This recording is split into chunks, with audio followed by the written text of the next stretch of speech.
loved ones. Thank you for joining me today. And if you're new to the channel, then welcome to the family. Today, I will be reviewing Married at First Sight Season 15, Episode 9. The episode was called, Are You Gonna Gaslight Me? Please subscribe so that you can be part of the congregation. And please comment so that you can be part of the conversation. And with that, let's get started. Welcome to Fueled by Intentions, where we talk about faith, family, finances, fitness, and fun. Sponsored by Bynum's Business Solutions, where the right fit is made simple. We specialize in tips, tools, and strategies designed to help you achieve your financial health so that you can take control of how you spend your money so that you can spend more time with your family, friends, and doing the things you love. So let's jump right into the video. Krysten and Mitch. We see Krysten and Mitch in their montage on day 20, and they are walking Luna for the very first time as a married couple. Later that day, we see Mitch cooking for Krysten, and he lets us know that he has a new position at his job and he is training his replacement.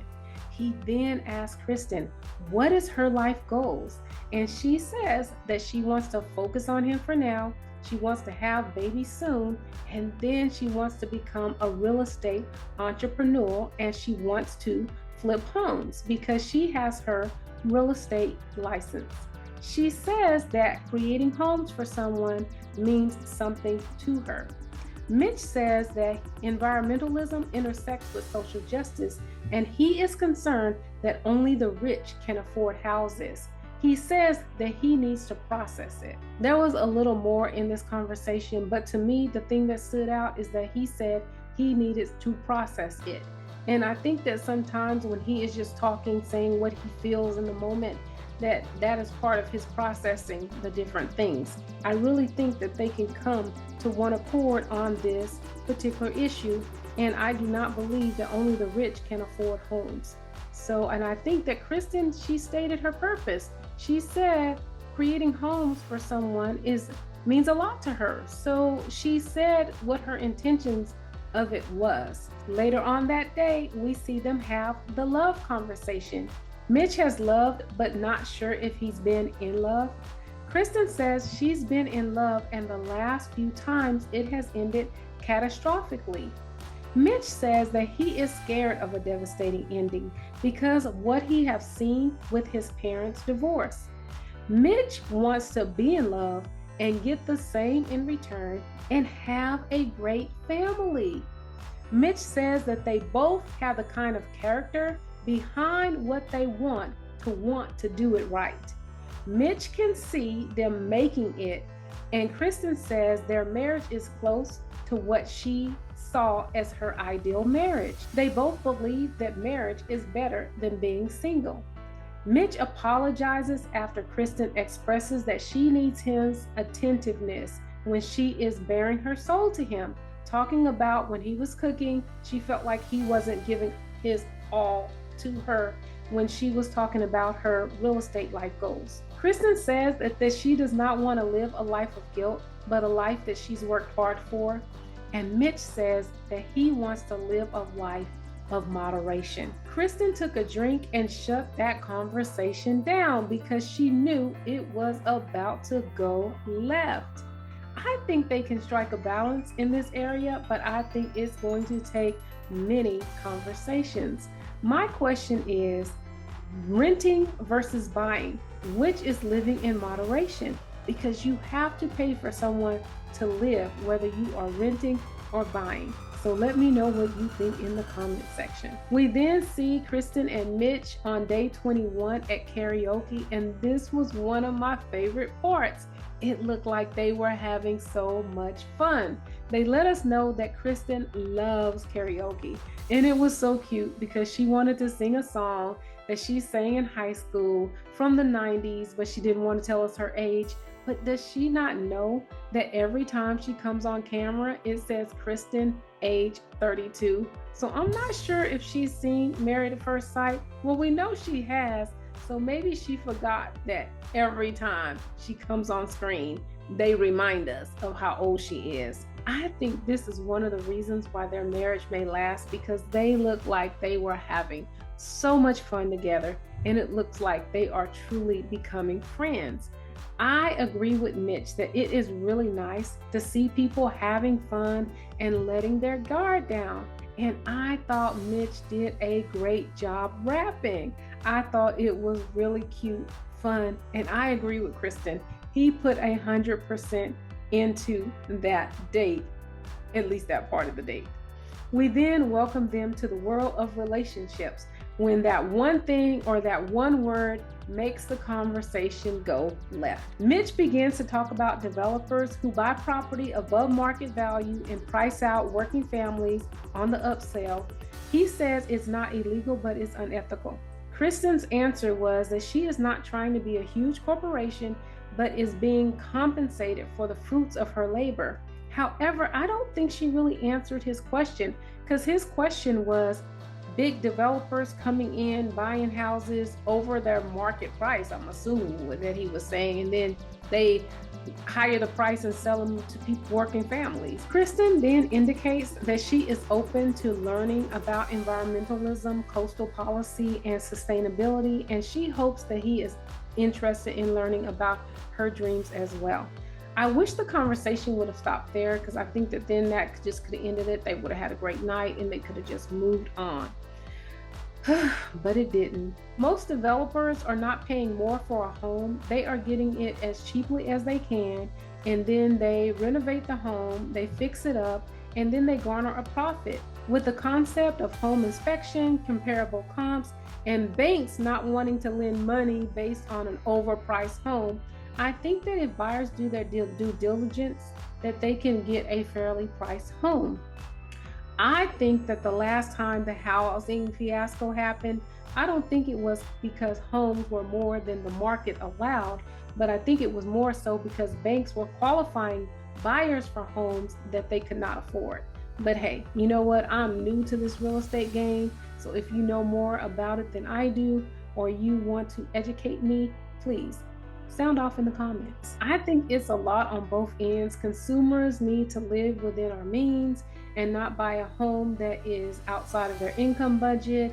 And many people, I've seen many people buy homes outside of their income budget because they wanted to keep up with the Joneses, and in the housing crisis they couldn't keep it up, or they did the interest only, or either they did the variable interest rates and then the interest rates skyrocketed and they couldn't afford the home anymore. But I don't think it was because of the initial price of the home. I think that there were other factors that priced them out of their home, and a lot of people did lose their home. But I think that Mitch needs to be educated on the whole scope of the real estate industry and not the soundbite that he gave us. He never wants Krysten to make him feel bad about the way he feels about things, but he does not support Krysten in how she feels about things. I see what Mitch meant by not believing that Krysten was being authentic in the moment, but that's because she was trying to be empathetic before she made her point. But he never allowed her to make her point, so I'm not sure what she was going to say in that moment. It was a silly argument covered in misunderstandings, and they both were trying to assert their point of view on the subject. Mitch must learn that he does not have to say everything he is feeling in the moment.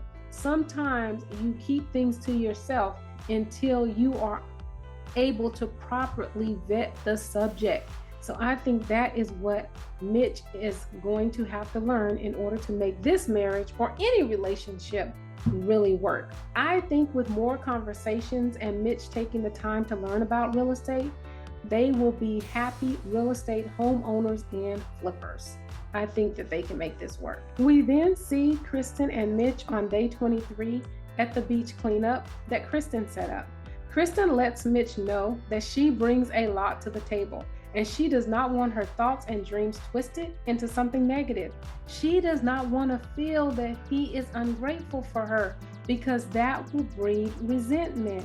Mitch thanks Krysten for pointing it out and says he was unaware, and indicates that he is grateful for her. Krysten shares that she wants Mitch to see her value and not take her for granted. She wants him to verbalize it and show it a little more. She saw the old Mitch of the honeymoon creeping up again, and she wanted to put him back down. I want to let Krysten know that that wasn't the old Mitch. That is Mitch, the person that she agreed to marry at first sight. I think that she will be able to deal with the issues as they come up, like she is doing, but I'm not sure if she will be able to tame Mitch. And he is just who he is. He is going to say what's on his mind, and he is not going to change that aspect of himself unless he decides to change it. So for her saying that she wanted to press down the old Mitch, I don't think that's happening anytime soon. We then see Krysten and Mitch on day 25 getting ready for group therapy, and Mitch is not going to wear the shirt because it is not something he would wear. Krysten takes him into the bathroom to talk to him, but she does not realize that she still has her mic on. But the funny part of this whole thing was Luna. If you got the shot of Luna standing at the door, it's like Luna went up to the door in order to listen to the conversation. That was the shot of a lifetime. It was so cute. And I'm not sure if Krysten realized that she still had the mic on so we could hear you, what you said, even if you went to the bathroom. But maybe she wanted to talk to him in a stern way or whatever, and she didn't want to catch that on camera, which I respect her for that. So great job, Krysten. Krysten reveals the joke to Mitch, and Mitch says there is not a chance that he is wearing that shirt with those little bitty buttons. Mitch agreed to wear the shirt for a little while, but then bought a shirt to change in, and Krysten is calling it Shirtgate 2022. Mitch changes his shirt as soon as the crowd arrived, and when asked, he says when you buy someone a physical thing and put it on them, it's a physical responsibility they have to take on. He does not buy people things they don't want or did not ask for. So is that why he gave Krysten the thing that he found and didn't buy her something? So when you find something, that person is not taking it on as if it was a new item. You only take on new items, but not items that you find on the beach and give to your wife.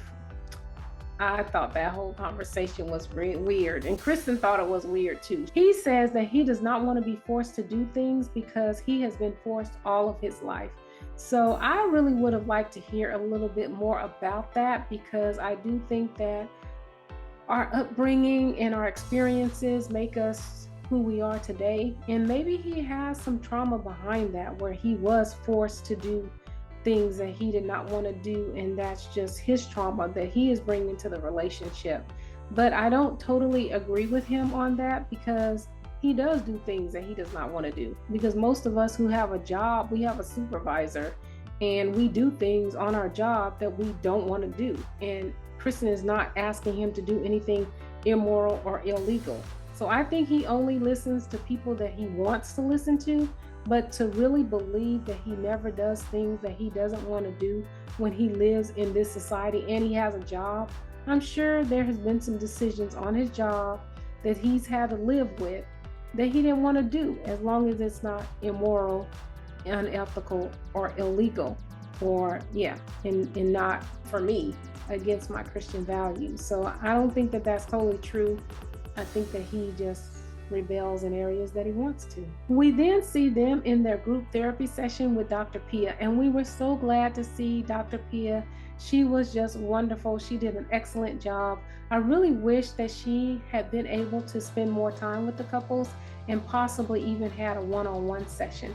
One thing I did notice is that Krysten and Mitch, they were really coupled up. So even though they had that disagreement, they were still very affectionate and loving towards each other during this particular part of the group therapy. Krysten says she is living in an area of surprise and astonishment. And Mitch says he does not want other people deciding what he is going to wear, have, or own. Dr. Pia asks, how do you compromise since there is a union? And Mitch says, if you compromise too much, you're being a pushover, and that's not him. And when he said that, both Miguel and Binh were shaking their heads in agreement. Krysten feels that she is losing herself in the relationship, and getting lost trying to please Mitch and be a version of herself that Mitch would like. And Dr. Pia says that they need to determine what balance is going to take place. And I think that that is the most important thing for Krysten and Mitch. If they can come to a balance where Krysten can show more so of herself and Mitch can pull back and him not feel like somebody is putting on something, that he's putting on some other person's thoughts or characters or lifestyles because he listens to someone else's opinions, values, or goals. I think it's all about striking a balance for Mitch and Krysten. So what do you think? Do you think Mitch and Krysten can strike a balance? Do you think that this couple will make it? What did you think about them coupled up, even though that they had that crazy disagreement? And what did you think about Miss Luna listening at the door? Maybe she listens to their conversations often, but that was too cute. So let me know what you think about Mitch and Krysten in the comments. Please like, comment, and subscribe. And remember, live with intention. Be intentional.